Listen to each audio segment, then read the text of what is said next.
ਸਤਿ ਸ਼੍ਰੀ ਅਕਾਲ। ਤੁਸੀਂ ਜੁੜੇ ਹੋਏ ਹੋ ਪੰਜਾਬੀ ਰੇਡੀਓ USA ਦੇ ਨਾਲ ਤੇ ਮੈਂ ਹਾਂ ਪ੍ਰਵੀਨ ਸ਼ਰਮਾ ਲੈ ਕੇ ਹਾਜ਼ਰ ਹਾਂ ਪ੍ਰੋਗਰਾਮ ਖਬਰ ਤੇ ਨਜ਼ਰ। ਖਬਰ ਤੇ ਨਜ਼ਰ ਪ੍ਰੋਗਰਾਮ ਦੇ ਵਿੱਚ ਕੀ ਅਹਿਮ ਤੇ ਕੀ ਖਾਸ ਖਬਰਾਂ ਨੂੰ ਲੈ ਕੇ ਚਰਚਾ ਕਰਨ ਦੇ ਲਈ ਜੁੜ ਚੁੱਕੇ ਨੇ ਪੰਜਾਬ ਤੋਂ ਪੱਤਰਕਾਰ ਦੀਪਕ ਸ਼ਰਮਾ ਚਨਾਰਥਲ ਜੀ। ਸ਼ਰਮਾ ਜੀ, ਸਤਿ ਸ਼੍ਰੀ ਅਕਾਲ। ਸਵਾਗਤ ਹੈ ਜੀ ਪੰਜਾਬੀ ਰੇਡੀਓ USA ਤੇ। ਸਤਿ ਸ਼੍ਰੀ ਅਕਾਲ ਪ੍ਰਵੀਨ ਜੀ, ਸਾਰੇ ਦਰਸ਼ਕਾਂ ਨੂੰ ਸਰੋਤਿਆਂ ਨੂੰ ਮੇਰੀ ਪਿਆਰ ਭਰੀ ਸਤਿ ਸ਼੍ਰੀ ਅਕਾਲ ਜੀ। ਅੱਗੇ ਵਧਣ ਤੋਂ ਪਹਿਲਾਂ ਧੰਨਵਾਦ ਕਰਦੇ ਚੱਲੀਏ ਸਪਾਂਸਰਸ ਦਾ, ਜਿਹੜੇ ਜ਼ਰੀਆ ਬਣਦੇ ਨੇ ਇਹਨਾਂ ਪ੍ਰੋਗਰਾਮਾਂ ਨੂੰ ਤੁਹਾਡੇ ਤੱਕ ਪਹੁੰਚਾਉਣ ਦੇ ਲਈ। ਖਾਲਸਾ ਇੰਸ਼ੋਰੈਂਸ ਏਜੰਸੀ ਵਾਲੇ, ਜਿਨ੍ਹਾਂ ਤੋਂ ਤੁਸੀਂ ਹਰ ਤਰੀਕੇ ਦੀ ਇੰਸ਼ੋਰੈਂਸ ਲੈ ਸਕਦੇ ਹੋ। ਇੰਸ਼ੋਰੈਂਸ ਬਾਰੇ ਪਤਾ ਕਰਨ ਦੇ ਲਈ ਇਹਨਾਂ ਦਾ ਨੰਬਰ ਹੈ 408-272-2500। ਇਹ ਪਿਛਲੇ ਕਈ ਦਹਾਕਿਆਂ ਤੋਂ ਇੰਸ਼ੋਰੈਂਸ ਦੇ ਵਿੱਚ ਸ਼ਾਨਦਾਰ ਸੇਵਾਵਾਂ ਦੇ ਰਹੇ ਨੇ ਤੇ ਅਮਰੀਕਾ ਭਰ ਦੇ ਵਿੱਚ ਇੰਸ਼ੋਰੈਂਸ ਕਰਦੇ ਨੇ। ਓਬਾਮਾ ਕੇਅਰ, ਮੈਡੀਕੇਅਰ ਜਾਂ ਫਿਰ ਕਵਰਡ ਕੈਲੀਫੋਰਨੀਆ ਬਾਬਤ ਪਾਲਿਸੀ ਕਰਵਾਉਣ ਦੇ ਲਈ ਸਲਾਹ ਲੈਣ ਦੇ ਲਈ ਅੱਜ ਹੀ ਕਾਲ ਕਰੋ 408-272-2500 ਤੇ। ਟਰਕੀਅਨ ਇਮੀਗ੍ਰੇਸ਼ਨ ਲਾ ਫਰਮ ਵਾਲੇ ਜੇ ਟਰਕੀਅਨ ਆ ਟੋਨੀ ਟਰਕੀਅਨ ਦੇ ਨਾਲ ਤੁਸੀਂ US ਇਮੀਗ੍ਰੇਸ਼ਨ ਬਾਬਤ ਕੋਈ ਵੀ ਸਲਾਹ ਕਰਨੀ ਹੈ, ਕੋਈ ਵੀ ਸਵਾਲ ਪੁੱਛਣਾ ਤੇ ਇਹਨਾਂ ਦਾ ਨੰਬਰ ਹੈ 415909-0503। ਗੁਰਦੀਪ ਸਿੰਘ ਬਿਰਦੀ ਕਲੋਬੀ, ਸਤਨਾਮ ਸਿੰਘ ਸ਼ੇਰਗਿੱਲ ਸਿਲਮਾ, ਮਨਦੀਪ ਸਿੰਘ, ਸੰਦੀਪ ਕੌਰ ਸੈਨ ਹੋਜ਼ੇ, ਗੁਰਪਾਲ ਸਿੰਘ ਸੈਕਰਾਮੈਂਟੋ, ਸਰਬਜੀਤ ਸਿੰਘ ਸ਼ੋਕਰ ਟਰਲਕ ਤੇ ਕਮਲਜੀਤ ਸਿੰਘ ਮੱਖਣ ਦੌਲਤਪੁਰੀਆ ਸੈਂਟਰਲ ਵੈਲੀ ਤੋਂ। ਇਹਨਾਂ ਸਾਰੇ ਹੀ ਸਪਾਂਸਰ ਦਾ ਬਹੁਤ ਬਹੁਤ ਧੰਨਵਾਦ। ਤੇ ਜੇਕਰ ਤੁਸੀਂ ਵੀ ਪੰਜਾਬੀ ਰੇਡੀਓ USA ਦੇ ਇਹਨਾਂ ਪ੍ਰੋਗਰਾਮਾਂ ਨੂੰ ਸਪਾਂਸਰ ਕਰਨਾ ਚਾਹੁੰਦੇ ਹੋ ਤਾਂ ਸਟੂਡੀਓ ਦਾ ਨੰਬਰ ਹੈ 408-272-5200। ਅੱਜ ਦਾ ਇਹ ਖਬਰ ਤੇ ਨਜ਼ਰ ਪ੍ਰੋਗਰਾਮ ਸਾਲ 2024 ਦੀ 30 ਅਪ੍ਰੈਲ ਦਾ ਪ੍ਰੋਗਰਾਮ ਹੈ ਤੇ ਦਿਨ ਅੱਜ ਮੰਗਲਵਾਰ ਹੈ। ਸ਼ਰਮਾ ਜੀ, ਖਬਰਾਂ ਦੇ ਵੱਲ ਆਈਏ। ਸ਼ੁਰੂਆਤ ਕਰੀਏ ਕਰੋਨਾ ਵੈਕਸੀਨ ਤੋਂ। ਜਦੋਂ ਤੋਂ ਇਹ ਖਬਰ ਚੱਲੀ ਹੈ ਤੇ ਜਿਹਨੇ ਭਾਵੇਂ ਕੋਈ ਹੋਰ ਵੀ ਵੈਕਸੀਨ ਲਵਾਈ ਹੈ, ਉਹ ਆਪਦੇ ਕਾਗਜ਼ ਪੱਤਰ ਫਰੋਲੀ ਜਾਂਦਾ ਵੀ ਕਿਤੇ ਮੈਂ ਐਸਟਰਾਜਨੇਕਾ ਤਾਂ ਨਹੀਂ ਲਵਾ ਬੈਠਾ। ਕਰੋਨਾ ਵੈਕਸੀਨ ਕਹਿੰਦੇ ਬਣ ਸਕਦੀ ਹੈ ਹਾਰਟ ਅਟੈਕ ਦਾ ਤੱਕ ਦਾ ਕਾਰਨ। ਨਹੀਂ, ਐਸਟਰਾਜੈਨੇਕਾ ਵਾਲੇ ਤਾਂ ਕਾਗਜ਼ ਫਰੋਲਣ ਪਰ ਸਭ ਤੋਂ ਪਹਿਲਾਂ ਕੋਵਿਸ਼ੀਲਡ ਵਾਲੇ ਫਰੋਲਣ, ਜਿਨ੍ਹਾਂ ਨੇ ਕੋਵਿਸ਼ੀਲਡ।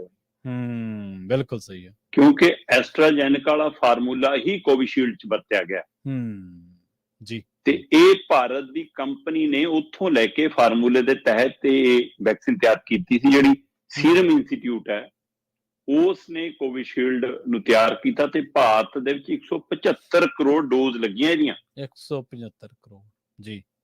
ਤੇ 175 ਕਰੋੜ ਦੇ ਵਿੱਚੋਂ ਹੁਣ ਜਿਨ੍ਹਾਂ ਦੀ ਸਿੰਗਲ ਡੋਜ਼ ਲੱਗੀ ਆ ਉਹ ਵੀ ਗਿਣਤੀ ਹੈਗੀ, ਜੇ ਡਬਲ ਲੱਗ ਗਈਆਂ ਤਾਂ ਵੀ ਹੈਗੀਆਂ ਨਾ। ਸੋ ਇਸ ਲਈ 175 ਕਰੋੜ ਡੋਜ਼ ਲੱਗਣ ਦਾ ਮਤਲਬ ਖਤਰਨਾਕ ਪਹਿਲੂ ਹੈ।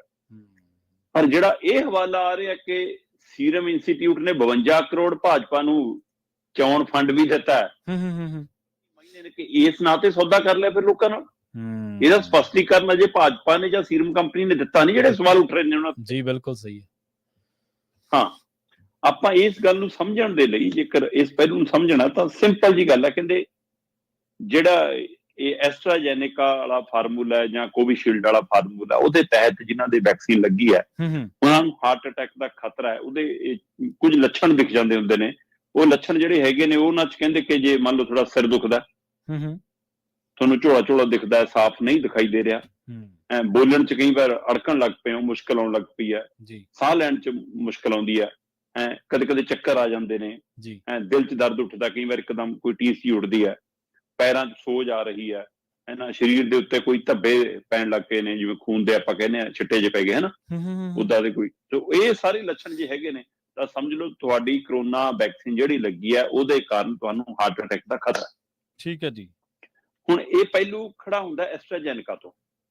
ਐਸਟਰਾਜੈਨੇਕਾ ਜਿਹੜੀ ਵੈਕਸੀਨ ਹੈ ਇਹ ਬ੍ਰਿਟੇਨ ਦੇ ਵਿੱਚ, ਮਤਲਬ ਬ੍ਰਿਟਿਸ਼ ਕੰਪਨੀ ਨੇ ਕੋਰਟ 'ਚ ਖੁਦ ਮੰਨਿਆ ਕਿ ਬਿਲਕੁਲ ਜੀ ਇਹਦੇ ਫਾਰਮੂਲੇ ਦੇ ਵਿੱਚ ਕੁਝ ਨਾ ਕੁਝ ਜਿਹੀ ਗੜਬੜ ਸੀ ਜਿਹਦੇ ਨਾਲ ਕੁਝ ਸਾਈਡ ਇਫੈਕਟ ਆਏ ਨੇ।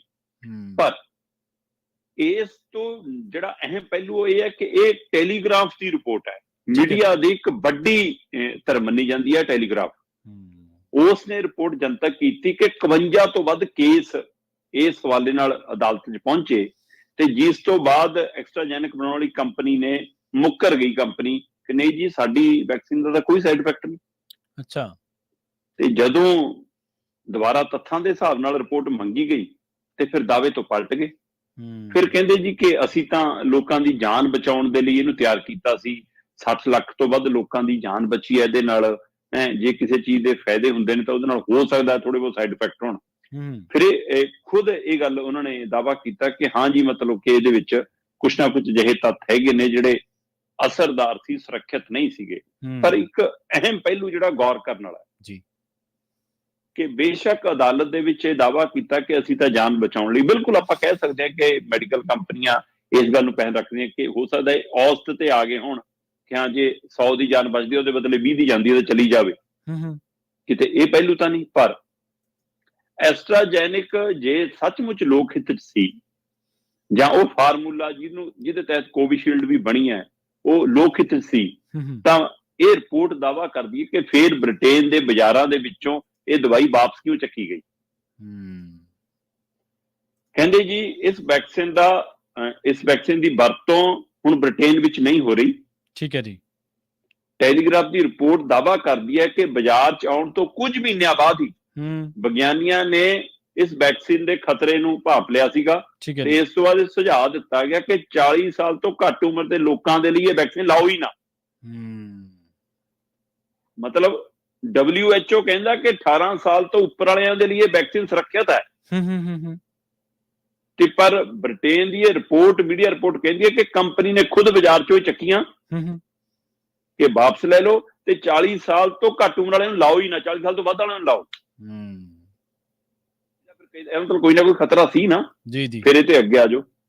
ਅੱਗੇ ਇਸੇ ਹਵਾਲੇ ਨਾਲ ਬ੍ਰਿਟੇਨ ਦੇ ਵਿੱਚ 81 ਅਜਿਹੇ ਮਾਮਲੇ ਨੇ ਜਿਹਦੇ ਵਿੱਚ ਸ਼ੰਕਾ ਪਾਈ ਗਈ ਕਿ ਵੈਕਸੀਨ ਦੇ ਕਾਰਨ ਉਹਨਾਂ ਦੇ ਖੂਨ ਦੇ ਅੰਦਰ ਧੱਬੇ ਜੰਮੇ ਤੇ ਉਹ ਜਿਵੇਂ ਆਪਾਂ ਕਹਿੰਦੇ ਕਲੌਟ ਬਣ ਗਏ, ਮੰਨ ਲਓ, ਹੈ ਨਾ ਜੀ ਅੰਦਰ, ਤੇ ਉਹਦੇ ਕਾਰਨ ਹਾਰਟ ਅਟੈਕ ਵਾਲਾ ਪਹਿਲੂ ਆਇਆ। ਹੁਣ ਇਹਦੇ ਵਿੱਚ ਜਿਹੜੇ ਤੱਥ ਅੰਕੜੇ ਆ ਰਹੇ ਨੇ ਬ੍ਰਿਟੇਨ ਚੋਂ, ਉਹ ਕਹਿੰਦੇ ਸਾਈਡ ਇਫੈਕਟ ਜਿਨ੍ਹਾਂ ਨੂੰ ਸਾਈਡ ਇਫੈਕਟ ਹੋਇਆ ਪ੍ਰਵੀਨ ਜੀ, ਉਹਨਾਂ ਚੋਂ ਹਰ 5ਵੇਂ ਵਿਅਕਤੀ ਦੀ ਮੌਤ ਹੋ ਗਈ। ਉਹ ਅੱਛਾ, ਇਹ ਖਤਰਨਾਕ ਪਹਿਲੂ ਹੈ। ਹੋਰ ਇਹ ਤੋਂ ਅੱਗੇ ਆ ਜਾਓ। ਬ੍ਰਿਟੇਨ ਨੇ ਫਰਵਰੀ ਮਹੀਨੇ 'ਚ 163 ਲੋਕਾਂ ਨੂੰ ਸਰਕਾਰੀ ਮੁਆਵਜ਼ਾ ਦਿੱਤਾ। ਇਸ ਕਰੋਨਾ ਵੈਕਸੀਨ ਦੇ ਸਾਈਡ ਇਫੈਕਟ ਕਾਰਨ ਮਰਨ ਵਾਲਿਆਂ ਨੂੰ 163 ਲੋਕਾਂ ਨੂੰ ਮੁਆਵਜ਼ਾ ਦਿੱਤਾ। ਉਹਨਾਂ ਚੋਂ 163 ਲੋਕਾਂ ਚੋਂ 158 ਉਹ ਲੋਕ ਸੀ ਜਿਨ੍ਹਾਂ ਨੇ ਐਕਸਟਰਾਜੈਨਿਕ, ਜਿਹਦੇ ਨਾਲ ਕੋਵਿਸ਼ੀਲਡ ਬਣੀ ਹੈ, ਉਹ ਵੈਕਸੀਨ ਲਵਾਈ ਸੀ। ਠੀਕ ਹੈ। 163 ਚੋਂ 158 ਲੋਕ ਉਹ ਨੇ। ਮਤਲਬ ਇਹਦਾ ਮਤਲਬ ਸਾਈਡ ਇਫੈਕਟ ਕਿੰਨਾ ਇਫੈਕਟ ਕਰ ਰਿਹਾ ਹੋਣਾ। ਹੁਣ ਇਸ ਪਹਿਲੂ ਤੇ ਆ ਕੇ ਫਿਰ ਸਵਾਲ ਖੜਾ ਹੁੰਦਾ ਹੈ ਕਿ ਇਹਦਾ ਮਤਲਬ ਸਥਿਤੀ ਕਿੱਥੇ ਖੜੀ ਹੈ। ਬੇਸ਼ੱਕ ਹੁਣ ਕੰਪਨੀ ਦਾਅਵਾ ਕਰਦੀ ਹੈ ਕਿ ਨਹੀਂ ਜੀ ਅਸੀਂ ਲੋਕ ਹਿੱਤ ਨੂੰ ਧਿਆਨ 'ਚ ਰੱਖਿਆ, ਅਸੀਂ ਸਾਰੇ ਮਾਪਦੰਡ ਅਪਣਾਏ, ਸਾਰਾ ਕੁਝ ਅਪਣਾਇਆ, ਪਰ ਭਾਰਤ ਨੇ ਉਹੀ ਫਾਰਮੂਲਾ ਲਿਆ ਕੇ ਸੀਰਮ ਇੰਸਟੀਚਿਊਟ ਨੇ ਇੱਥੇ ਨੂੰ ਤਿਆਰ ਕੀਤਾ ਜੀ। ਉਸੇ ਫਾਰਮੂਲੇ ਦੇ ਤਹਿਤ ਭਾਰਤ ਦੇ ਵਿੱਚ ਇਹ ਜੀ ਬਾਜ਼ਾਰ 'ਚ ਵੜਨਾ ਹੈ ਤਾਂ ਵੀ ਤੁਹਾਡੇ ਲੱਗੀ ਹੋਣੀ ਚਾਹੀਦੀ ਹੈ, ਤੁਸੀਂ ਮਾਲ 'ਚ ਜਾਣਾ ਤਾਂ ਵੀ ਜੀ, ਕਾਲਜ 'ਚ ਦਾਖਲਾ ਲੈਣਾ ਤਾਂ ਵੀ ਜੀ, ਸਕੂਲ ਇੰਸਟੀਚਿਊਟ 'ਚ ਪੜ੍ਹਾਉਣ ਜਾਣਾ ਤਾਂ ਵੀ ਜੀ। ਮਤਲਬ ਐਂ ਲਾਜ਼ਮੀ ਕਰਾ ਕੇ ਲੋਕਾਂ ਨੂੰ ਕਿਹਾ ਕਿ ਤੁਹਾਡੇ ਲਈ ਮੁਫਤ ਡੋਜ਼ ਹੈ। ਪਰ ਸਰਕਾਰ ਨੇ ਸਰਕਾਰੀ ਖਜ਼ਾਨੇ 'ਚੋਂ ਖਰੀਦੀ ਤੇ ਉਹ ਲੋਕਾਂ ਨੇ ਹੀ ਖਰੀਦੀ ਸੀ ਨਾ। ਜੀ ਜੀ ਜੀ ਬਿਲਕੁਲ। ਉਹ ਪੈਸਾ ਕਿਹਦਾ ਗਿਆ? ਮੁਲਕ ਦਾ ਗਿਆ। ਕੀ ਇਹ ਇੱਕ ਵੱਡੇ ਇੰਟਰਨੈਸ਼ਨਲ ਪੱਧਰ ਤੇ ਕੋਈ ਘਟਾਲਾ ਤਾਂ ਨਹੀਂਗਾ? ਇਹ ਉਸ ਸਮੇਂ ਵੀ ਪਹਿਲਾਂ ਉੱਠਿਆ ਸੀ, ਅੱਜ ਫਿਰ ਉੱਠ ਰਿਹਾ ਜੀ ਜੀ। ਹੁਣ 175 ਕਰੋੜ ਡੋਜ਼ ਲੱਗੀ ਹੈ ਭਾਰਤ ਦੇ ਵਿੱਚ। ਉਸ ਡੋਜ਼ ਲੱਗਣ ਤੋਂ ਬਾਅਦ ਉਹਨਾਂ ਲੋਕਾਂ ਦੀ ਕੀ ਸਥਿਤੀ ਹੈ, ਔਸਤ ਦਰ ਕੀ ਹੈ, ਕਿੰਨੇ ਉਸ ਤੋਂ ਬਾਅਦ ਕਿਸੇ ਵੱਖ-ਵੱਖ ਬਿਮਾਰੀਆਂ ਨਾਲ ਪੀੜਤ ਹੋਏ ਨੇ, ਕਿੰਨੇ ਰੋਗੀ ਹੋਏ ਨੇ, ਕਿੰਨੇ ਇਸ ਦੁਨੀਆ ਤੋਂ ਚਲੇ ਗਏ, ਉਹਦੀ ਅੰਕੜਾ, ਉਹਦੀ ਔਸਤ ਰਿਪੋਰਟ ਕਿੱਥੇ ਹੈ ਜੀ? ਜਦੋਂ ਪ੍ਰਵੀਨ ਜੀ ਕਰੋਨਾ ਕਾਲ ਦੇ ਦੌਰਾਨ ਇਹ ਵੈਕਸੀਨ ਲੱਗਣ ਤੋਂ ਬਾਅਦ ਸਰਟੀਫਿਕੇਟ ਜਾਰੀ ਹੁੰਦਾ ਸੀ, ਮੈਂ ਤਦ ਵੀ ਇਹ ਸਵਾਲ ਖੜਾ ਕਰਦਾ ਰਿਹਾ ਵੱਖ-ਵੱਖ ਮਾਧਿਅਮ ਤੇ। ਮੇਰਾ ਤਦ ਵੀ ਇਹ ਸਵਾਲ ਸੀ ਕਿ ਮੋਦੀ ਸਾਹਿਬ, ਤੁਸੀਂ ਕਰੋਨਾ ਵੈਕਸੀਨ ਲਵਾਉਣ ਤੋਂ ਜਿਹੜਾ ਸਰਟੀਫਿਕੇਟ ਜਾਰੀ ਕਰਦੇ ਹੋ ਤਾਂ ਆਪਣੀ ਫੋਟੋ ਲਵਾ ਕੇ ਦਾਅਵਾ ਕਰਨਾ ਚਾਹੁੰਦੇ ਕਿ ਤੁਹਾਡੀ ਜਾਨ ਮੈਂ ਬਚਾ ਰਿਹਾ। ਤੇ ਪਰ ਜਿੰਨੇ ਸ਼ਮਸ਼ਾਨ ਘਾਟ ਪਹੁੰਚੇ, ਜਿੰਨੇ ਪਰਿਵਾਰਾਂ ਨੇ ਡੈਥ ਸਰਟੀਫਿਕੇਟ ਆਪਣੇ ਪਰਿਵਾਰਕ ਜੀਆਂ ਦੇ ਲਏ, ਉਹਨਾਂ ਤੇ ਫੋਟੋ ਕਿਉਂ ਨਹੀਂ ਲਵਾਈ ਕਿ ਤੁਹਾਨੂੰ ਬਚਾਉ ਵੀ ਨਹੀਂ ਸਕਿਆ, ਤੁਹਾਡੀ ਮੌਤ ਦਾ ਵੀ ਜ਼ਿੰਮੇਵਾਰ ਮੈਂ ਹਾਂ। ਬਿਲਕੁਲ ਸਹੀ ਹੈ। ਤੇ ਅੱਜ ਉਹ ਤੱਥ ਸਾਹਮਣੇ ਆ ਰਹੇ ਨੇ। ਅੱਜ ਇਹ ਐਸਟਰਾਜੈਨਿਕ ਜਾਂ ਕੋਵਿਸ਼ੀਲਡ ਦੇ ਹਵਾਲੇ ਨਾਲ ਇਹ ਸਵਾਲ ਖੜਾ ਹੋ ਗਿਆ ਕਿ ਕੀ ਉਹ ਰੱਖਿਆ ਲਈ ਸੀ ਜਾਂ ਨਵੀਆਂ ਬਿਮਾਰੀਆਂ ਸੇ ਹਿੜ ਗਈ ਉਹ ਵੈਕਸੀਨ। ਬਿਲਕੁਲ ਸਹੀ ਹੈ। ਉਹਦੇ ਕਾਰਨ ਜਿੰਨਿਆਂ ਦੀ ਜਾਨ ਗਈ, ਕੀ ਸਰਕਾਰ, ਕੀ ਨਰਿੰਦਰ ਮੋਦੀ ਉਹਦੀ ਜ਼ਿੰਮੇਵਾਰੀ ਲੈਣਗੇ? ਹੋ ਸਕਦਾ ਵਿਰੋਧੀ ਧਿਰਾਂ ਦੀ ਨਲਾਇਕੀ ਹੋਵੇ, ਨਾ ਉਸ ਮਸਲਿਆਂ ਨੂੰ ਮੁੱਦਾ ਬਣਾ ਸਕੇ, ਨਾ ਇਹਨਾਂ ਨੂੰ ਬਣਾ ਸਕਣ। ਤੱਥਾਂ ਨੇ ਬਹੁਤ ਵੱਡਾ ਸਵਾਲ ਖੜਾ ਕਰਤਾ ਕਿ ਸਰਕਾਰ ਲੋਕਾਂ ਦੀ ਜਾਨ ਨਾਲ ਵੀ ਕਿੱਦਾਂ ਖੇਡ ਸਕਦੀ ਹੈ। ਸਿਰਫ ਕੰਪਨੀਆਂ ਨਾਲ ਸੌਦੇ ਪਾਲਣ ਲਈ ਜਾਂ ਆਪਣੀ ਮਸ਼ਹੂਰੀ ਕਰਨ ਲਈ ਤੁਸੀਂ ਕਿਸ ਹੱਦ ਤੱਕ ਜਾ ਸਕਦੇ ਹੋ? ਇਹ ਬ੍ਰਿਟੇਨ ਤੋਂ ਲੈ ਕੇ ਭਾਰਤ ਤੱਕ ਸਵਾਲ ਖੜਾ ਹੋ ਗਿਆ। ਬਿਲਕੁਲ ਜੀ ਬਿਲਕੁਲ। ਤੇ ਆਪਾਂ ਹੁਣ ਇੱਧਰ ਨੂੰ ਆਈਏ, ਲੋਕ ਸਭਾ ਚੋਣਾਂ ਵੱਲ ਨੂੰ ਆਈਏ ਸ਼ਰਮਾ ਜੀ। ਲੋਕ ਸਭਾ ਚੋਣਾਂ ਦੇ ਵਿੱਚ ਕਹਿੰਦੇ ਭਗਵੰਤੀ ਆਪ ਦਾ ਮਾਣ, ਤੇ ਜੇਕਰ ਪਰਫਾਰਮੈਂਸ ਨਾ ਰਹੀ ਤੇ ਫਿਰ ਅਪਮਾਨ ਕਿਹਦਾ ਹੋਊਗਾ ਜੀ? ਦੇਖੋ ਪ੍ਰਵੀਨ ਜੀ, ਜਦੋਂ ਕੋਈ ਵਿਅਕਤੀ ਲੀਡ ਕਰੂਗਾ ਤੇ ਜੇ ਚੰਗੇ ਨਤੀਜੇ ਆਉਣਗੇ ਤਾਂ ਸਿਹਰਾ ਵੀ ਤਾਂ ਉਹਦੇ ਸਿਰ ਤੇ ਹੀ ਸਕਦਾ ਨਾ। ਤੇ ਜੇ ਨਤੀਜੇ ਚੰਗੇ ਨਹੀਂ ਆਉਣਗੇ ਫਿਰ ਠਿਕਰਾ ਵੀ ਤਾਂ ਉਸੇ ਸਿਰ ਤੇ ਪੁੱਟਣਾ ਨਾ। ਸਿਰ ਤਾਂ ਉਹੀ ਹੈ ਨਾ, ਚਾਹੇ ਸਿਹਰਾ ਸਜਾ ਲਓ ਚਾਹੇ ਠਿਕਰਾ ਬਣਾ ਲਓ। ਜੀ ਜੀ। ਹੁਣ ਇਸ ਸਮੇਂ ਮੁੱਖ ਮੰਤਰੀ ਭਗਵੰਤ ਮਾਨ ਹੋਰੀ ਆਮ ਆਦਮੀ ਪਾਰਟੀ ਚ ਲੀਡ ਕਰ ਰਹੇ ਨੇ। ਜੀ ਜੀ। ਅਰਵਿੰਦ ਕੇਜਰੀਵਾਲ ਅੰਦਰ ਨੇ ਤੇ ਰਾਘਵ ਚੱਡਾ ਜੀ ਬਾਹਰ ਨੇ। ਤੇ ਫਿਰ ਲੈ ਦੇ ਕੇ ਚਿਹਰਾ ਮੂਹਰਾ ਦੁਨੀਆ ਭਰ ਦੇ ਵਿੱਚ ਜੇਕਰ ਕੋਈ ਹੈਗੇ ਨੇ ਆਮ ਆਦਮੀ ਪਾਰਟੀ ਦੇ, ਹੁਣ ਭਗਵੰਤ ਮਾਨ ਨੇ। ਚਲੋ ਮੈਂ ਦਿੱਲੀ ਦੀ ਜਾਂ ਅਸਾਮ, ਗੁਜਰਾਤ, ਰਾਜਸਥਾਨ, ਕਿਤੇ ਹੋਰ ਦੀ, ਹਰਿਆਣੇ ਦੀ ਗੱਲ ਨਹੀਂ ਕਰਦਾ, ਆਪਾਂ ਪੰਜਾਬ ਨੂੰ ਧਿਆਨ ਚ ਰੱਖ ਕੇ ਗੱਲ ਕਰੀਏ। 2014 ਪੰਜਾਬ ਚੋਂ 13 ਸੀਟਾਂ ਤੋਂ ਆਮ ਆਦਮੀ ਪਾਰਟੀ ਨੇ ਆਪਣੇ ਉਮੀਦਵਾਰ ਖੜੇ ਕੀਤੇ, ਪਰ ਪੰਜਾਬ ਨੇ 4 ਜਿਤਾ ਕੇ ਪਿੱਛੇ, ਜਿਨ੍ਹਾਂ ਚ ਮੁੱਖ ਮੰਤਰੀ ਭਗਵੰਤ ਮਾਨ ਹੋਰੀ ਵੀ ਸੰਗਰੂਰ ਤੋਂ ਲੋਕ ਸਭਾ ਸੀਟ ਜਿੱਤ ਕੇ ਗਏ। ਤੇ ਉਸ ਤੋਂ ਬਾਅਦ ਆਪਣੀਆਂ ਵਿਧਾਨ ਸਭਾ ਚੋਣਾਂ ਆਈਆਂ 2017 ਦੀਆਂ। ਆਮ ਆਦਮੀ ਪਾਰਟੀ ਪਹਿਲੀ ਵਾਰ ਵਿਧਾਨ ਸਭਾ ਚੋਣਾਂ ਲੜੀ, ਵਿਰੋਧੀ ਧਿਰ ਚ ਆਈ। ਉਸ ਸਮੇਂ ਭਗਵੰਤ ਮਾਨ ਵੀ ਟੀਮ ਚ ਬਾਕੀਆਂ ਵਾਂਗ ਇੱਕ ਹਿੱਸਾ ਸੀ। ਉਵੇਂ ਲੀਡ ਨਹੀਂ ਸੀ, ਉਵੇਂ ਸਾਰੇ ਹੀ ਉਸ ਸਮੇਂ ਮੁੱਖ ਮੰਤਰੀ ਦੇ ਦਾਅਵੇਦਾਰ ਸੀ। ਮੰਤਰੀ ਤਾਂ ਬਹੁਤ ਸੀ, ਪਰ ਮੁੱਖ ਚਿਹਰੇ ਮੁੱਖ ਮੰਤਰੀ ਚਾਹੇ ਛੋਟੇਪੁਰ ਸੀ, ਚਾਹੇ ਗੁਰਪ੍ਰੀਤ ਘੁੱਗੀ ਸੀ, ਚਾਹੇ ਖਹਿਰਾ ਸੀ, ਚਾਹੇ ਕੰਵਰ ਸੰਧੂ ਸੀ, ਚਾਹੇ ਭਗਵੰਤ ਮਾਨ ਸੀ, ਸਾਰੇ ਮੁੱਖ ਮੰਤਰੀ ਦੇ ਦਾਅਵੇਦਾਰ ਸੀ।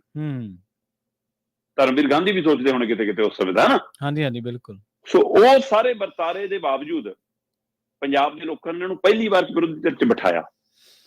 ਉਹਦੇ ਦੋਏ ਚੋਣਾਂ ਚ 22 ਤੋਂ 23% ਵੋਟ ਪਈ ਆਮ ਆਦਮੀ ਪਾਰਟੀ ਨੂੰ। 2019 ਦੇ ਵਿੱਚ ਲੋਕ ਸਭਾ ਚੋਣਾਂ ਦੇ ਵਿੱਚ ਆਮ ਆਦਮੀ ਪਾਰਟੀ 4 ਤੋਂ 1 MP ਤੇ ਆ ਗਈ, ਤੇ ਪਰ ਭਗਵੰਤ ਮਾਨ ਨੇ ਉਹ ਸੀਟ ਜਿੱਤੀ ਜੀ।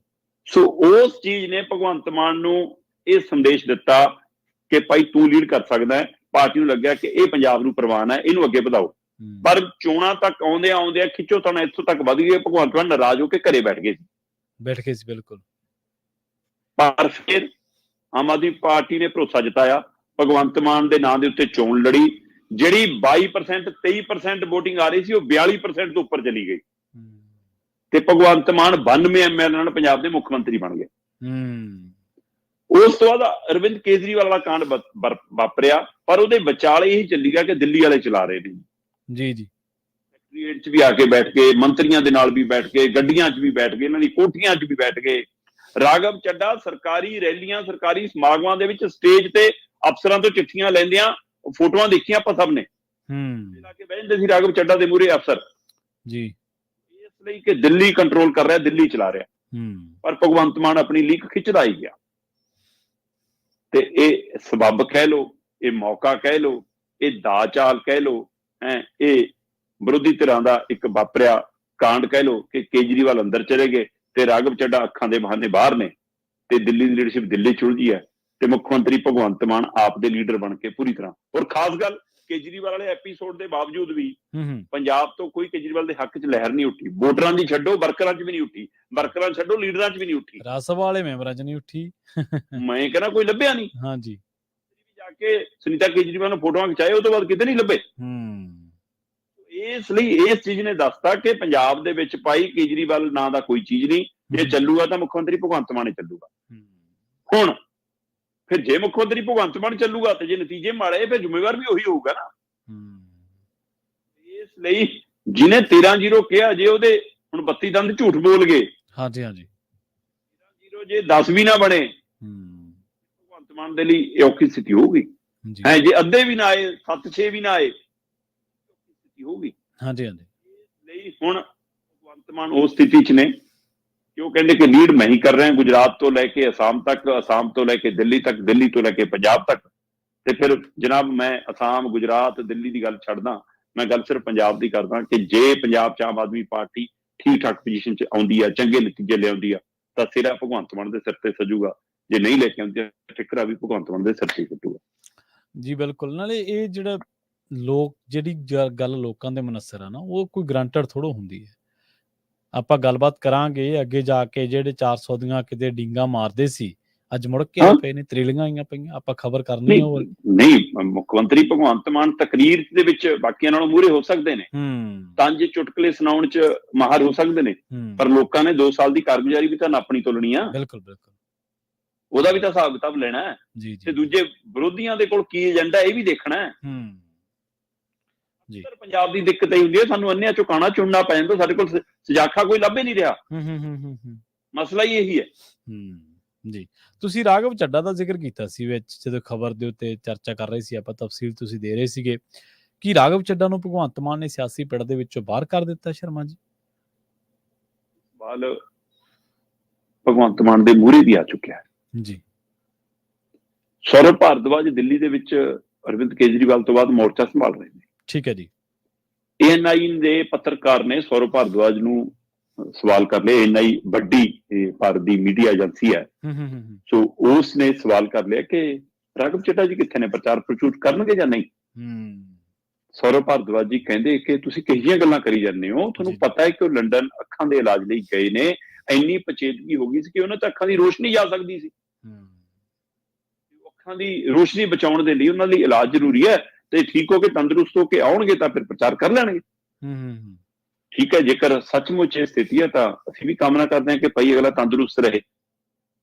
ਪਰ ਪ੍ਰਵੀਨ ਜੀ, ਸੌਰਵ ਭਾਰਦਵਾਜ ਨੂੰ ਜੇਕਰ ਆਮ ਆਦਮੀ ਪਾਰਟੀ ਦੇ ਰਾਘਵ ਚੱਡਾ ਦੀ, ਉਹ ਜਿਹੜਾ ਲੀਡਰ ਹੈ ਇੱਕ, ਉਹਦੇ ਬਾਰੇ ਜਾਣਕਾਰੀ ਹੈ ਤਾਂ ਪੰਜਾਬ ਦੇ ਮੁੱਖ ਮੰਤਰੀ ਨੂੰ ਪਤਾ ਹੋਣਾ ਚਾਹੀਦਾ ਕਿ ਉਹਦੇ ਰਾਜ ਸਭਾ ਦੀ ਇਹ ਹਾਲਤ ਹੈ। ਉਹਦੇ ਰਾਜ ਸਭਾ ਦੇ ਮੈਂਬਰ ਨੇ, ਪੰਜਾਬ ਕੋਟੇ ਚੋਂ ਨੇ। ਬਿਲਕੁਲ ਬਿਲਕੁਲ। ਭਗਵੰਤ ਮਾਨ ਤੋਂ ਮੂਹਰੇ ਹੋ ਕੇ ਬੈਠਣ ਲਈ ਕਾਹਲੇ ਰਹਿੰਦੇ ਸੀ, ਇਸ ਲਈ ਭਗਵੰਤ ਮਾਨ ਨੂੰ ਤਾਂ ਜ਼ਿਆਦਾ ਜਾਣਕਾਰੀ ਹੋਣੀ ਚਾਹੀਦੀ ਹੈ। ਜੇ ਸੌਰਵ ਭਾਰਦਵਾਜ ਨੂੰ ਪਤਾ, ਕੀ ਭਗਵੰਤ ਮਾਨ ਨੂੰ ਪਤਾ ਨਹੀਂਗਾ ਕਿ ਰਾਘਵ ਚੱਡਾ ਦੀ ਅੱਖਾਂ ਦੀ ਰੋਸ਼ਨੀ ਜਾਣ ਵਾਲੀ ਹਾਲਤ ਖੜੀ ਹੈ? ਕੀ ਉਹ ਅਣਜਾਣ ਨੇ ਜਾਂ ਅਣਜਾਣ ਬਣਨ ਦਾ ਨਾਟਕ ਕਰ ਰਹੇ? ਕੱਲ ਦੂਜੀ ਵਾਰ ਮਿਲਣੀ ਕਰਕੇ ਆਏ ਨੇ ਭਗਵੰਤ ਮਾਨ ਅਰਵਿੰਦ ਕੇਜਰੀਵਾਲ ਨਾਲ। ਠੀਕ ਹੈ ਜੀ। ਕਹਿੰਦੇ ਜੀ ਸਭ ਤੋਂ ਪਹਿਲਾਂ ਤਾਂ ਕੇਜਰੀਵਾਲ ਨੇ ਮੇਰੀ 1 ਮਹੀਨੇ ਦੀ ਹੋਈ ਧੀ ਉਹਦੇ ਨਿਆਮਤ ਬਾਰੇ ਪੁੱਛਿਆ ਕਿ ਕਿਵੇਂ ਆ ਜੀ, ਹੈਨਾ। ਫਿਰ ਕਹਿੰਦੇ ਉਹਨਾਂ ਨੇ ਪੰਜਾਬ ਦੇ ਕਿਸਾਨਾਂ ਬਾਰੇ, ਮੰਡੀਆਂ ਬਾਰੇ ਪੁੱਛਿਆ। ਫਿਰ ਕਹਿੰਦੇ ਮੈਂ ਦੱਸਿਆ ਉਹਨਾਂ ਨੂੰ ਕਿ ਮੈਂ ਅਸਾਮ ਵੀ ਜਾਇਆ, ਗੁਜਰਾਤ ਵੀ ਜਾਇਆ। ਕਹਿੰਦੇ ਫਿਰ ਕੇਜਰੀਵਾਲ ਜੀ ਨੇ ਮੈਨੂੰ ਕਿਹਾ ਕਿ ਤੂੰ ਦਿੱਲੀ ਵੀ ਜਾਣਾ ਤੇ ਦਿੱਲੀ ਵਾਲਿਆਂ ਨੂੰ ਪੰਜਾਬ ਵੀ ਲੈ ਕੇ ਜਾਣਾ। ਠੀਕ ਹੈ ਜੀ। ਤੇ ਇਹ ਸਭ ਦੇ ਦਰਮਿਆਨ ਇੱਕ ਪੱਤਰਕਾਰ ਨੇ ਸਵਾਲ ਕਰ ਲਿਆ ਕਿ ਫਿਰ ਰਾਘਵ ਚੱਡਾ ਕਿੱਥੇ ਹੈ ਜੀ, ਉਹ ਪ੍ਰਚਾਰ ਪ੍ਰਚੂਰ ਕਰਨਗੇ? ਭਗਵੰਤ ਮਾਨ ਨੇ ਸਿੱਧਾ ਜਵਾਬ ਦੇਣ ਦੀ ਬਜਾਏ ਕਹਾਣੀ ਸੁਣਾਤੀ। ਕਹਾਣੀ ਕਹਿੰਦੀ ਹੈ ਕਿ ਰਾਘਵ ਚੱਡਾ ਨੂੰ ਭਗਵੰਤ ਮਾਨ ਪਲੇਇੰਗ 11 ਚੋਂ ਬਾਹਰ ਕਰ ਚੁੱਕੇ ਨੇ, ਰਾਜਨੀਤੀ ਦੇ ਖੇਡ ਪਿੜ ਚੋਂ ਬਾਹਰ ਕਰ ਚੁੱਕੇ ਨੇ। ਕੱਲ IPL ਤਾਂ ਚੱਲੇ ਰਿਹਾ, T20 ਵਰਲਡ ਕੱਪ ਲਈ ਭਾਰਤੀ ਟੀਮ ਦਾ ਐਲਾਨ ਹੋਇਆ। ਪਤਾ ਨਹੀਂ ਉਹ ਦਿਮਾਗ ਸੀ ਕੀ ਸੀ ਭਗਵੰਤ ਮਾਨ। ਕਹਿੰਦੇ ਦੇਖੋ ਕ੍ਰਿਕਟ 'ਚ 11 ਖਿਡਾਰੀ ਉਹ ਖੇਡਦੇ ਆ ਮੈਦਾਨ 'ਚ, ਬਾਕੀਆਂ ਨੂੰ ਤਾਂ ਐਕਸਟਰਾ 'ਚ ਬੈਠਣਾ ਪੈਂਦਾ, ਜਾਂ ਫਿਰ ਕੋਚਿੰਗ ਟੀਮ 'ਚ ਹੋ ਸਕਦੇ ਆ, ਨਹੀਂ ਤਾਂ ਫਿਰ ਕਈ ਕਹਿੰਦੇ ਨੈਟ 'ਚ ਬੋਲ ਕਰਾ ਰਹੇ ਹੁੰਦੇ ਆ ਪ੍ਰੈਕਟਿਸ ਲਈ। ਜੀ ਜੀ। ਸੋ ਇਸ ਲਈ ਕਹਿੰਦੇ ਪਾਰਟੀ ਜਿਹਦੀ ਜਿੱਥੇ ਡਿਊਟੀ ਲਾਊਗਾ ਆਪਣਾ ਨਿਭਾਈ ਜਾਊਗਾ। ਹੁਣ ਇਹ ਕਹਿ ਕੇ ਉਹਨਾਂ ਨੇ ਰਾਘਵ ਚੱਡਾ ਦੇ ਸਵਾਲ ਤੋਂ ਟਾਲਾ ਵੱਟਿਆ, ਸੁਨੇਹਾ ਦੇਤਾ ਇਸ ਹਵਾਲੇ ਨਾਲ ਕਿ ਮੇਰੀ ਪਲੇਇੰਗ 11 ਦੇ ਵਿੱਚ ਹੁਣ ਰਾਘਵ ਚੱਡਾ ਨਹੀਂ ਹੈ, ਖੇਡ ਮੈਦਾਨ ਦੇ ਵਿੱਚ ਮੇਰੇ ਨਾਲ ਟੀਮ 'ਚ ਨਹੀਂ ਹੈ। ਬਿਲਕੁਲ ਬੈਠਣਾ ਹੈ ਤਾਂ ਐਕਸਟਰਾ 'ਚ ਬੈਠੇ, ਜੇ ਕੋਚਿੰਗ ਟੀਮ 'ਚ ਜਾਣਾ ਚਲਾ ਜਾਵੇ, ਜਿਵੇਂ ਕਿਹਾ ਜਾਂਦਾ ਕਿ ਪਰਦੇ ਪਿੱਛੋਂ ਚਲਾ ਰਿਹਾ ਹੈ। ਜੇ ਮਤਲਬ ਨੈਟ 'ਚ ਬੋਲਿੰਗ ਕਰਾਉਣੀ ਹੈ ਤਾਂ ਪ੍ਰੈਕਟਿਸ ਕਰੀ ਜਾਵੇ, ਮੈਂ ਬਾਰੀ ਨਹੀਂ ਆਉਣ ਦੇਣੀ। ਇਹ ਕਹਿ ਕੇ ਭਗਵੰਤ ਮਾਨ ਨੇ ਦੱਸ ਦਿੱਤਾ ਕਿ ਹੁਣ ਪੰਜਾਬ 'ਚ ਦਿੱਲੀ ਦੀ ਦਖਲ ਖਤਮ ਹੋ ਗਈ, ਜਦੋਂ ਕਿ ਸੈਕਟਰੀਏਟ ਦੇ 8ਵੀਂ ਮੰਜ਼ਿਲ ਤੋਂ 11 ਨੰਬਰ ਕਮਰਿਆਂ 'ਚ ਜੋ ਕੁਝ ਹੁੰਦਾ ਰਿਹਾ ਸਾਰਿਆਂ ਨੂੰ ਪਤਾ। ਆਪਾਂ ਬਿਲਕੁਲ ਖਬਰਾਂ ਕਰਦੇ ਰਹੇ ਹਾਂ, 5-5 ਕੋਠੀਆਂ 'ਚ ਕੀ ਕੁਝ ਹੁੰਦਾ ਰਿਹਾ ਸਾਰਿਆਂ ਨੂੰ ਪਤਾ। ਸੋ ਚਿੱਠੀਆਂ ਕਿਹਦੇ ਨਾਂ ਤੇ ਆਉਂਦੀਆਂ ਰਹੀਆਂ, ਕੌਣ ਲਿਖਦਾ ਰਿਹਾ, ਕਿਹਦੇ ਲੈਟਰ ਪੈਡਾਂ ਤੇ ਆਉਂਦੀਆਂ ਰਹੀਆਂ, ਸਾਰਿਆਂ ਨੂੰ ਪਤਾ। ਇਸ ਲਈ ਇਸ ਪਹਿਲੂ ਤੇ ਕੀ ਪਕੜ ਬਣਾ ਗਏ ਨੇ ਭਗਵੰਤ ਮਾਨ, ਜਾਂ ਹਲੇ ਉਨੇ ਸਮੇਂ ਦਾ ਹੀ ਫਾਇਦਾ ਲੈ ਰਹੇ ਨੇ ਜਦੋਂ ਤੱਕ ਕੇਜਰੀਵਾਲ ਅੰਦਰ ਤੇ ਰਾਘਵ ਚੱਡਾ ਬਾਹਰ ਨੇ। ਜੋ ਵੀ ਹੋਵੇ, ਫਿਲਹਾਲ ਭਗਵੰਤ ਮਾਨ ਹੋਰਾਂ ਨੇ ਇਸ਼ਾਰਾ ਕਰਤਾ ਕਿ ਹੁਣ ਰਾਘਵ ਚੱਡਾ ਮੇਰੇ ਪਲੇਇੰਗ 11 'ਚ ਨਹੀਂ ਹੈਗੇ। ਜੀ ਜੀ ਬਿਲਕੁਲ। ਤੇ ਆਪਾਂ ਅਗਲੀ ਖਬਰ ਦੇ ਵੱਲ ਵਧੀਆ ਗੱਲ ਕਰੀਏ। ਗੋਲਡੀ ਬਰਾੜ, ਅਮ੍ਰਿਤਾ ਵੜਿੰਗ ਤੇ ਸੁਸ਼ੀਲ ਰਿੰਕੂ ਦੀ, ਇਹ ਕਹਿੰਦੇ ਖਾਸੀਆਂ ਚਰਚਾਵਾਂ ਦੇ ਵਿੱਚ ਰਹੇ ਆ ਜੀ ਤਿੰਨੇ ਨਾਂ। ਦੇਖੋ ਗੋਲਡੀ ਬਰਾੜ ਹੋਰੀ ਪਹਿਲਾਂ ਤਾਂ ਚਰਚਾ 'ਚ ਆ ਗਏ ਸੀ ਇਸ ਗੱਲੋਂ ਕਿ ਰੁੱਸ ਗਏ, ਫਿਰ ਚਰਚਾ 'ਚ ਆ ਗਏ ਕਿ ਘਰੇ ਜਾ ਕੇ ਮਨਾ ਲਏ, ਫਿਰ ਖਹਿਰੇ ਨਾਲ ਬਹਿ ਵੀ ਗਏ। ਫਿਰ ਉਹਨਾਂ ਦੇ 2 ਦਿਨ ਪਹਿਲਾਂ ਇੱਕ ਸ਼ੇਅਰ ਨੇ ਤੇ ਕਾਰ ਵਾਲੀ ਫੋਟੋ ਨੇ ਚਰਚਾ ਕਰਤੀ ਕਿ ਲੋ ਜੀ ਕਾਰ ਤਾਂ ਦਿੱਲੀ ਨੂੰ ਤੁਰ ਪਈ ਜੀ, BJP 'ਚ ਗਏ ਜੀ, ਬਸ 2 ਵਜੇ ਸ਼ਾਮਲ ਹੋਏ ਜੀ, 3 ਵਜੇ ਸ਼ਾਮਲ ਹੋਏ ਜੀ। ਫਿਰ ਹੁਣ ਅਸਤੀਫੇ ਨੇ ਚਰਚਾ ਛੇੜਤੀ, ਜਿਹੜਾ 4 ਲਾਈਨਾਂ ਦਾ ਅਸਤੀਫਾ ਪੰਜਾਬ ਦੇ ਕਾਂਗਰਸ ਦੇ ਪ੍ਰਧਾਨ ਰਾਜਾ ਵੜਿੰਗ ਨੂੰ ਲਿਖਿਆ ਕਿ ਮੈਂ ਨਿਰਾਸ਼ ਹੋ ਕੇ ਪਾਰਟੀ ਛੱਡ ਰਿਹਾ। ਜੀ ਜੀ। ਹੁਣ ਕਾਂਗਰਸ ਤੋਂ ਅਸਤੀਫਾ ਦੇ ਚੁੱਕੇ ਨੇ ਗੋਲਡੀ ਬਰਾੜ, ਜਿਹੜੇ MLA ਰਹੇ ਨੇ, ਔਰ ਮੁੱਖ ਮੰਤਰੀ ਭਗਵੰਤ ਮਾਨ ਦੇ ਜਦੋਂ ਵਿਧਾਨ ਸਭਾ ਚੋਣਾਂ ਸੀ ਤਾਂ ਉਹਨਾਂ ਸਾਹਮਣੇ ਚੋਣ ਲੜੀ ਸੀ, ਔਰ ਉਸ ਸਮੇਂ ਉਹਨਾਂ ਦੀ ਬਹੁਤ ਤਾਰੀਫ ਹੋਈ ਸੀ ਕਿ ਅਗਲੇ ਨੇ ਦਮ ਦਿਖਾਇਆ ਤਕੜਾ। ਜੀ ਜੀ। ਤੇ ਇਸ ਵਾਰ ਉਹ ਕਹਿੰਦੇ ਕਿ ਮੈਂ ਦਾਅਵੇਦਾਰ ਸੀ, ਖਹਿਰੇ ਦੀ ਬਜਾਏ ਅਸਲੀ ਨਾਰਾਜ਼ਗੀ ਇੱਥੋਂ ਸ਼ੁਰੂ ਹੁੰਦੀ ਹੈ। ਸੋ ਉਹਨਾਂ ਦਾ ਅਸਤੀਫਾ ਹੁਣ ਚਰਚਾ 'ਚ ਹੈ। ਕਦੋਂ ਕਿਹੜੇ ਪਾਲੇ 'ਚੋਂ ਬੈਠਦੇ ਨੇ ਇਹਦਾ ਅਜੇ ਇੰਤਜ਼ਾਰ। ਕੋਈ ਕਹਿੰਦਾ ਭਾਜਪਾ ਜਾਣਗੇ, ਕੋਈ ਕਹਿੰਦਾ ਚੁੱਪ ਕਰ ਜਾਣਗੇ, ਕੋਈ ਕਹਿੰਦਾ ਕਿ ਭਾਜਪਾ ਜਾਣ ਦੇ ਲਈ ਇਸ ਲਈ ਚਾਂਸ ਨੇ ਜੇ ਸੰਗਰੂਰ ਤੋਂ ਉਮੀਦਵਾਰ ਨਹੀਂ ਆਇਆ, ਉਹਨਾਂ ਕੋਲ ਚਾਂਸ ਹੈਗਾ। ਜਿਵੇਂ ਉਧਰ ਗੁਰਿੰਦਰ ਢਿੱਲੋਂ ਚਰਚਾ ਚੱਲ ਰਹੀ ਸੀ ਕਿ ਆਮ ਆਦਮੀ ਪਾਰਟੀ ਨੇ ਜਾ ਸਕਦੇ ਨੇ, ਟਿਕਟ ਬਦਲ ਸਕਦੇ ਨੇ, ਅਗਲਾ ਚੁੱਪ ਕਰਕੇ ਕਾਂਗਰਸ ਸ਼ਾਮਲ ਹੋ ਗਿਆ ਤੇ ਕਹਿੰਦੇ ਹੋ ਸਕਦਾ ਫਿਰੋਜ਼ਪੁਰ ਤੋਂ ਟਿਕਟ ਵੀ ਮਿਲ ਜਾਵੇ। ਸੋ ਉਹ ਖਾਲੀ ਪਈ ਹੈ ਹਜੇ ਉਹਨਾਂ ਦੀ, ਹੈ ਨਾ। ਸੋ ਇਸ ਲਈ ਇਹ ਸਾਰੇ ਚਰਚਾ 'ਚ ਹੈ ਗੋਲਡੀ ਬਰਾੜ ਦੀ। ਪਰ ਅੰਮ੍ਰਿਤਾ ਬੜਿੰਗ ਇੱਕ ਵੱਖਰੇ ਆਪਣੇ ਬੋਲਾਂ ਕਰਕੇ ਚਰਚਾ 'ਚ ਆਏ ਕਿ ਜਦੋਂ ਉਹਨਾਂ ਨੇ ਪੰਜੇ ਦੀ ਤੁਲਨਾ ਬਾਬੇ ਨਾਨਕ ਦੇ ਪੰਜੇ ਨਾਲ ਕਰਤੀ, ਕਾਂਗਰਸ ਦੇ ਚੋਣ ਨਿਸ਼ਾਨ ਦੀ ਤੁਲਨਾ ਬਾਬੇ ਨਾਨਕ ਦੇ ਪੰਜੇ ਨਾਲ ਕਰਕੇ ਬੀਬੀ ਵਿਵਾਦਾਂ 'ਚ ਆ ਗਈ। ਬੇਸ਼ੱਕ ਉਹਨੇ ਤੁਰੰਤ ਦੇਰ ਨਹੀਂ ਲਾਈ, ਮਾਫੀ ਮੰਗੀ, ਜਨਤਕ ਮਾਫੀ ਮੰਗੀ, ਪਰ ਕਮਾਨ ਚੋਂ ਨਿਕਲਿਆ ਤੀਰ ਤੇ ਜ਼ੁਬਾਨ ਚੋਂ ਨਿਕਲੇ ਬੋਲ ਫਿਰ ਵਾਪਸ ਨਹੀਂ ਹੁੰਦੇ। ਉਹ ਕਿਸੇ ਰਾਜਨੀਤਿਕ ਸਮਾਗਮ 'ਚ ਸੀ, ਕਹਿੰਦੀ ਮੈਂ ਗੁਰੂਆਂ ਦੇ ਪੰਜੇ ਲਈ ਵੋਟ ਮੰਗਣ ਆਈਆਂ, ਗੁਰੂ ਨਾਨਕ ਦੇਵ ਜੀ ਦਾ ਵੀ ਪੰਜਾ ਸੀ ਤੇ ਕਾਂਗਰਸ ਦਾ ਵੀ ਉਹੀ ਪੰਜਾ। ਸੋ ਇਹ ਬੋਲ ਉਹਦੇ ਲਈ ਇੰਨੇ ਭਾਰੀ ਪਏ ਉਸ ਸਮੇਂ ਜਦੋਂ ਉਹਦਾ ਘਰ ਵਾਲਾ ਚੋਣ ਲੜ ਰਿਹਾ ਹੋਵੇ। ਤੇ ਹੁਣ ਉਹ ਮਾਫੀਆਂ ਮੰਗ ਰਹੀ ਆ, ਉਹਦੇ ਖਿਲਾਫ ਚੋਣ ਕਮਿਸ਼ਨ ਕੋਲ ਸ਼ਿਕਾਇਤ ਹੋ ਚੁੱਕੀ ਆ। ਪੰਥਕ ਧਿਰਾਂ ਨੇ ਵੀ, ਨਾਨਕ ਨਾਮ ਲੇਵਾ ਸੰਗਤ ਨੇ ਵੀ ਤੇ ਸ਼੍ਰੋਮਣੀ ਕਮੇਟੀ ਨੇ ਵੀ, ਆਪਣਾ ਇਹ ਤੋਂ ਇਲਾਵਾ ਸ਼੍ਰੋਮਣੀ ਅਕਾਲੀ ਦਲ ਨੇ ਵੀ ਤੇ ਅਕਾਲੀ ਦਲ ਅੰਮ੍ਰਿਤਸਰ ਨੇ ਵੀ, ਉਹਨਾਂ ਸਾਰਿਆਂ ਨੇ ਇਸ ਦੇ ਬੋਲਾਂ ਤੇ ਇਤਰਾਜ਼ ਪ੍ਰਗਟਾਇਆ। ਪਰ ਬੀਬੀ ਨੇ ਨਿਮਰਤਾ ਨਾਲ ਮਾਫੀ ਮੰਗ ਲਈ ਆ। ਜੋ ਮਾਫੀ ਪ੍ਰਵਾਨ ਹੁੰਦੀ ਹੈ ਤਾਂ ਮਾਮਲਾ ਖਤਮ ਹੋ ਸਕਦਾ। ਜੇ ਰਾਜਨੀਤਿਕ ਤੌਰ ਤੇ ਇਸ ਨੂੰ ਮੁੱਦਾ ਬਣਾ ਕੇ ਰੱਖਣਾ ਤਾਂ ਪਾਰਟੀਆਂ ਮੁੱਦਾ ਵੀ ਬਣਾ ਕੇ ਰੱਖ ਸਕਦੀਆਂ। ਤੇ ਇੱਧਰ ਸੁਸ਼ੀਲ ਰਿੰਕੂ ਨੇ ਤਾਂ ਕਮਾਲ ਹੀ ਕਰਤੀ ਬਾਈ।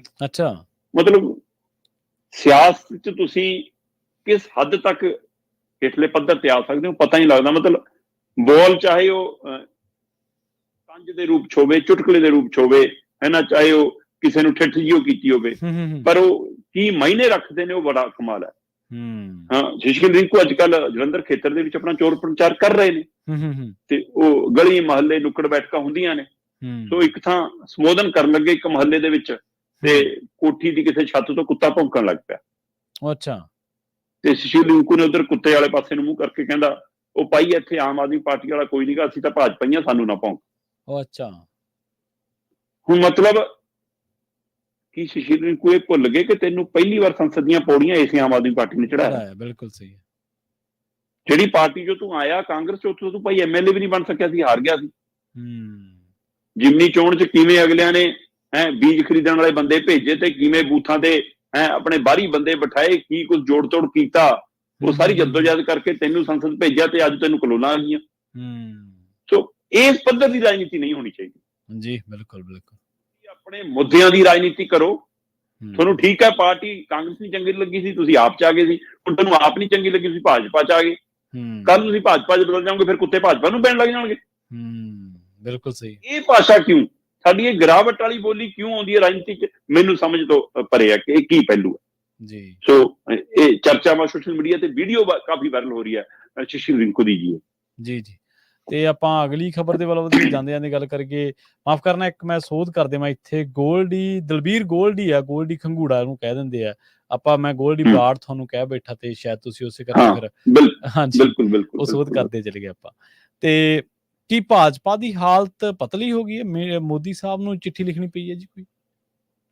ਦੇਖੋ ਪ੍ਰਵੀਨ ਜੀ, ਜਦੋਂ ਚੋਣ ਪਿੜ ਦਾ ਐਲਾਨ ਹੋਇਆ, ਚੋਣਾਂ ਦਾ ਐਲਾਨ ਹੋਇਆ, 19 ਅਪ੍ਰੈਲ ਨੂੰ ਪਹਿਲੇ ਗੇੜ ਦੀਆਂ ਵੋਟਾਂ ਪੈਣੀਆਂ ਸੀ, ਤਾਂ ਭਾਰਤੀ ਜਨਤਾ ਪਾਰਟੀ ਨੇ ਭ੍ਰਸ਼ਟਾਚਾਰ ਨੂੰ, ਦੇਸ਼ ਦੇ ਵਿਕਾਸ ਨੂੰ, ਅੰਤਰਰਾਸ਼ਟਰੀ ਪੱਧਰ ਤੇ ਮੋਦੀ ਦੀ ਮਾਨਤਾ ਨੂੰ, ਜਾਂ ਵਿਸ਼ਵ ਤਾਕਤ ਨੂੰ, ਜਾਂ ਰਾਮ ਮੰਦਿਰ ਨੂੰ, ਇਹਨਾਂ ਏਜੰਡਿਆਂ ਨੂੰ ਲੈ ਕੇ ਚੋਣ ਪ੍ਰਚਾਰ ਸ਼ੁਰੂ ਕੀਤਾ ਸੀ ਤੇ 19 ਅਪ੍ਰੈਲ ਨੂੰ ਜਦੋਂ ਪਹਿਲੇ ਗੇੜ ਦੀਆਂ ਵੋਟਾਂ ਪਈਆਂ ਤੇ ਪਤਾ ਲੱਗ ਗਿਆ ਕਿ ਭਾਈ ਤਾਂ ਯੂਪੀ ਬਿਹਾਰ 'ਚ ਵੀ ਵੋਟਾਂ ਘੱਟ ਪੈਣ ਨਿਕਲ ਰਹੀਆਂ, ਜਿੱਥੇ ਆਪਣਾ ਕੋਰ ਗਰੁੱਪ ਸਮਝਦੀ ਸੀ ਭਾਜਪਾ, ਤਾਂ ਮੋਦੀ ਜੀ ਨੇ ਚੋਣ ਗੇਅਰ ਬਦਲ ਲਿਆ, ਜਿਹਦੇ ਮੰਗਲ ਸੂਤਰ, ਮੁਸਲਮਾਨ, SC-BC ਭਾਈਚਾਰਾ, OBC ਭਾਈਚਾਰਾ ਰਾਖਵਾਂਕਰਨ ਖੋ ਕੇ ਜੀ ਮੁਸਲਮਾਨਾਂ ਨੂੰ, ਇਹ ਸਾਰੀਆਂ ਦੇਣ ਦੀਆਂ ਗੱਲਾਂ ਕਰਨੀਆਂ ਸ਼ੁਰੂ ਕਰਤੀਆਂ ਤੇ ਦੂਏ ਗੇੜ ਦੀਆਂ ਵੋਟਾਂ ਪੈ ਗਈਆਂ। ਦੂਏ ਗੇੜ ਦੀਆਂ ਵੋਟਾਂ 'ਚ ਫੇਰ ਵੋਟ ਘੱਟ ਪਈ, ਖਾਸ ਕਰ ਇਸੇ ਹਿੰਦੀ ਕੋਰ ਗਰੁੱਪ ਵਾਲੇ ਏਰੀਆ 'ਚੋਂ ਤਰੇੜੀਆਂ ਲਿਆਤੀਆਂ ਮੋਦੀ ਨੂੰ, ਜਿਹਨੇ ਫਿਕਰ 'ਚ ਪਾਤਾ ਭਾਜਪਾ ਨੂੰ। ਕਿਆ ਕੀਆ, ਇਸ ਕਾਰੇ 'ਚੋਂ ਤੜਫੇ ਹੋਏ ਫਿਰ ਇਸ ਗੱਲ ਤੇ ਆ ਗਏ ਕਿ ਮੈਂ ਮੁਸਲਮਾਨਾਂ ਨੂੰ ਧਰਮ ਦੇ ਨਾਂ ਦੇ ਉੱਤੇ ਅਜਿਹੀ ਕੋਈ ਸਹੂਲਤ ਨਹੀਂ ਲੈਣ ਦਊਂਗਾ। ਭਾਈ ਜਿਹੜੇ ਹਿੰਦੂ ਧਰਮ ਨੂੰ ਮੰਨਦੇ ਨੇ, ਉਹਨਾਂ ਦੇ ਵਿੱਚ ਪ੍ਰਵੀਨ ਜੀ ਕਿੰਨੇ OBC ਚਾਹੁੰਦੇ ਹੋਣਗੇ, ਕਿੰਨੇ BC ਚਾਹੁੰਦੇ ਹੋਣਗੇ, ਕਿੰਨੇ SC ਚਾਹੁੰਦੇ ਹੋਣਗੇ। ਉਹ ਹਿੰਦੂ ਧਰਮ ਨੂੰ ਮੰਨਦੇ ਨੇ, ਪਰ SC BC OBC ਹੋਣ ਦੇ ਨਾਤੇ ਉਹਨਾਂ ਦਾ ਉਹਨਾਂ ਸਹੂਲਤਾਂ ਤੇ ਹੱਕ ਬਣਦਾ ਜਿਹਦੇ ਉਹ ਹੱਕਦਾਰ ਨੇ। ਉਸੇ ਤਰ੍ਹਾਂ ਜਿਹੜੇ ਮੁਸਲਮਾਨ ਭਾਈਚਾਰੇ ਚਾਹੁੰਦੇ ਨੇ, ਉਹਨਾਂ 'ਚ ਜਿਹੜੇ ਪਛੜਾ ਵਰਗ ਹੈ, ਉਹਨਾਂ 'ਚ ਜਿਹੜਾ ਕਮਜ਼ੋਰ ਵਰਗ ਹੈ, ਉਹਨਾਂ 'ਚ ਜਿਹੜਾ ਉਸ ਤਰ੍ਹਾਂ ਦਾ ਉਹ ਵੀ ਕੈਟਾਗਰੀ 'ਚ ਹੱਕ ਬਣਦਾ ਉਹਦਾ ਵੀ।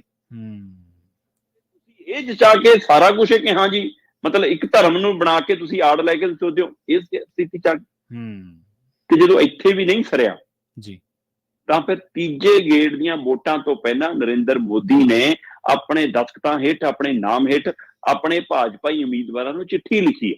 ਠੀਕ ਹੈ ਜੀ। ਚਿੱਠੀ 'ਚ ਥੱਲੇ ਲਿਖਿਆ ਮੋਦੀ ਦੀ ਗਰੰਟੀ 24/7 ਫਾਰ 2047। ਮਤਲਬ ਭਾਜਪਾ ਜਦੋਂ ਚੋਣ ਪਿੜ 'ਚ ਆਈ ਸੀ ਨਾ, ਤਦ ਇਹਨਾਂ ਨੇ ਦਾਅਵਾ ਕੀਤਾ ਸੀ ਕਿ 24 ਤਾਂ ਜਿੱਤਿਆ ਹੋਇਆ, ਅਸੀਂ 29 ਲਈ ਤਿਆਰੀ ਕਰ ਰਹੇ ਹਾਂ ਤੇ 47 ਤੱਕ ਸਾਡਾ ਦੌਰ ਜੀ। ਇਸ ਲਈ ਹੁਣ ਇਹ ਹਾਲਤ ਬਣ ਗਈ ਕਿ ਤੀਜੇ ਗੇੜ ਦੇ ਉਮੀਦਵਾਰਾਂ ਨੂੰ ਮੋਦੀ ਜੀ ਆਪਣੇ ਨਾਂ ਹੇਠ ਚਿੱਠੀਆਂ ਲਿਖ ਕੇ ਕਹਿ ਰਹੇ ਨੇ ਕਿ ਭਾਈ SC ST OBC ਤੋਂ ਰਾਖਵਾਂਕਰਨ ਖੋਹ ਕੇ ਵਿਰੋਧੀ ਧਿਰਾਂ ਮੁਸਲਮਾਨਾਂ ਨੂੰ ਦੇਣ ਜਾ ਰਹੀਆਂ ਨੇ, ਇਸੇ ਏਜੰਡੇ ਤੇ ਪ੍ਰਚਾਰ ਕਰੋ ਬਸ ਜੀ। ਚਿੱਠੀ ਲਿਖਣੀ ਪੈਗੀ। ਇਹਦਾ ਮਤਲਬ ਤੁਹਾਡੇ ਕੋਲ ਆਪਾਂ ਪਹਿਲਾਂ ਵੀ ਗੱਲ ਕਰ ਚੁੱਕੇ ਹਾਂ, ਤੁਹਾਡੇ ਕੋਲ 10 ਸਾਲਾਂ ਦੇ ਕਾਰਜਕਾਲ ਬਾਅਦ ਵੀ ਗਣਾਉਣ ਲਈ 10 ਚੀਜ਼ਾਂ ਵੀ ਨਹੀਂ, 10 ਸਾਲਾਂ ਦੇ ਤਜਰਬੇ ਤੋਂ ਬਾਅਦ ਵੀ ਤੁਹਾਡੇ ਕੋਲ ਅਗਲੇ 5 ਸਾਲ ਲਈ ਕੋਈ 10 ਏਜੰਡੇ ਵੀ ਨਹੀਂ। ਬਿਲਕੁਲ ਸਹੀ। ਇਸ ਪਹਿਲੂ ਤੇ ਆ ਗਏ। ਇਸ ਲਈ ਇਸ ਪਹਿਲੂ ਨੇ ਸਪਸ਼ਟ ਕਰਤਾ ਕਿ ਹਾਂ ਇਹਦਾ ਮਤਲਬ ਭਾਜਪਾ ਦੇ ਪੈਰ ਹਿੱਲ ਰਹੇ ਨੇ। ਭਾਜਪਾ ਉਸ ਸਥਿਤੀ 'ਚ ਨਹੀਂ ਹੈ 400 ਪਲੱਸ ਵਾਲਾ ਨਾਰਾ ਕਿਤੇ ਉਲਟਾ ਨਾ ਪੈ ਜਾਵੇ ਜਿਵੇਂ 13-0 ਵਾਲਾ ਨਾਰਾ। ਸੋ ਇਸ ਲਈ ਇੱਥੇ ਕੁਝ ਵੀ ਸੰਭਵ ਹੈ, ਇਹਦੇ ਉੱਤੇ ਨਜ਼ਰ ਰੱਖਣ ਦੀ ਲੋੜ ਹੈ। ਜੀ ਜੀ ਬਿਲਕੁਲ। ਨਾਲੇ ਜਿਹੜੇ ਲੋਕਤੰਤਰ ਦੇ ਵਿੱਚ ਉਹ ਵੋਟਾਂ ਮੰਗ ਰਹੇ ਨੇ ਇਸ ਤਰੀਕੇ ਦੀਆਂ ਤਿਕੜਮਬਾਜ਼ੀਆਂ ਦੇ ਨਾਲ, ਜਿਹੜੀਆਂ ਤੁਸੀਂ ਦੱਸੀਆਂ ਕਿ 10 ਸਾਲਾਂ 'ਚ 10 ਕੰਮ ਵੀ ਹੈ ਨਹੀਂ, ਅਗਲੇ 5 ਸਾਲਾਂ ਲਈ 10 ਸਾਲਾਂ ਲਈ ਕੋਈ 10 ਏਜੰਡੇ ਵੀ ਹੈ ਨਹੀਂ। ਤਾਂ ਉਹਨਾਂ ਨੇ ਇੱਥੇ ਬਹੁਤ ਵੱਡੇ ਵੱਡੇ ਲੋਕਾਂ ਨੂੰ ਚੋਣਾਂ ਹਾਰਦੇ ਵੇਖਿਆ ਹੋਇਆ। ਲੋਕ ਜਦੋਂ ਚੱਕਦੇ ਨੇ ਤਾਂ ਫਿਰ ਤਲੀਆਂ ਤੇ ਚੱਕ ਲੈਂਦੇ ਨੇ, ਅਸਮਾਨ ਨੂੰ ਚੜਾ ਦਿੰਦੇ ਨੇ। ਜਦੋਂ ਲੋਕ ਡੇਗਦੇ ਨੇ ਪੰਜਾਬ ਦੀ ਲਿਸਟ ਦੇਖੋ ਨਾ, ਜਿਹੜੇ ਕਹਿੰਦੇ ਸੀ ਅਸੀਂ ਉਹ ਕੈਪਟਨ ਅਮਰਿੰਦਰ, ਨਵਜੋਤ ਸਿੱਧੂ, ਪ੍ਰਕਾਸ਼ ਸਿੰਘ ਬਾਦਲ, ਸੁਖਵੀਰ ਬਾਦਲ, ਕਿਹੜੇ ਨਹੀਂ ਧੋਤੇ ਪੰਜਾਬ ਨੇ। ਹਾਂਜੀ ਬਿਲਕੁਲ ਬਿਲਕੁਲ। ਸੋ ਇਸੇ ਕਰਕੇ ਸ਼ਾਇਦ ਜਿਹੜਾ ਇਹ ਜਿਵੇਂ ਆਪਾਂ ਪਹਿਲਾਂ ਵੀ ਚਰਚਾ ਕੀਤੀ ਸੀਗੀ ਕਿ ਜਿਹੜਾ ਵੋਟ ਸ਼ੇਅਰ ਹੈ, ਵੋਟ ਫੀਸ ਦੀ ਜਿਹੜੀ ਘੱਟ ਪੋਲ ਹੋ ਰਹੀ ਹੈ, ਉਹ ਭਾਜਪਾ ਦੇ ਲਈ ਇੱਕ ਬਹੁਤ ਵੱਡਾ ਤੌਖਲਾ ਭਾਜਪਾ ਨੂੰ ਲੱਗਦਾ ਸੀਗਾ। ਤੁਸੀਂ ਇੱਕ ਦਿਨ ਕੰਪੈਰੀਜ਼ਨ ਵੀ ਕੀਤਾ ਸੀਗਾ ਕਿ 2014 ਤੋਂ ਬਾਅਦ 19 ਦੇ ਵਿੱਚ ਇਹਨਾਂ ਹਲਕਿਆਂ ਦੇ ਵਿੱਚ ਇੰਨੇ % ਵਧੀ ਤੇ ਉਸ ਤੋਂ ਬਾਅਦ ਸੀਟਾਂ ਇੰਨੀਆਂ ਵਧੀਆਂ, ਪਰ ਹੁਣ ਉੱਥੇ ਘਟ ਰਹੇ ਨੇ। ਤਾਂ ਜ਼ਾਹਰ ਜੀ ਗੱਲ ਹੈ, ਜਿਹਨੂੰ ਵਧੇ ਦਾ ਫਾਇਦਾ, ਹੁਣ ਘਟੇ ਦਾ ਨੁਕਸਾਨ ਵੀ 10 ਆਉਂਦਾ ਹੀ ਹੈ। ਹਾਂਜੀ ਸ਼ਰਮਾ ਜੀ, ਇਹਨਾਂ ਖਾਸ ਖਬਰਾਂ ਤੇ ਖਾਸ ਜਾਣਕਾਰੀਆਂ ਦੇ ਲਈ ਤੁਹਾਡਾ ਬਹੁਤ ਬਹੁਤ ਧੰਨਵਾਦ ਜੀ। ਬਹੁਤ ਸ਼ੁਕਰੀਆ ਜੀ। ਪ੍ਰੋਗਰਾਮ ਖਬਰ ਤੇ ਨਜ਼ਰ ਨੂੰ ਆਪਾਂ ਇੱਥੇ ਹੀ ਸਮਾਪਤ ਕਰਾਂਗੇ। ਤੁਹਾਡਾ ਸਾਰਿਆਂ ਦਾ ਵੀ ਬਹੁਤ ਧੰਨਵਾਦ। ਸਤਿ ਸ੍ਰੀ ਅਕਾਲ। ਜੁੜੇ ਰਹੋ ਪੰਜਾਬੀ ਰੇਡੀਓ USA ਦੇ ਨਾਲ।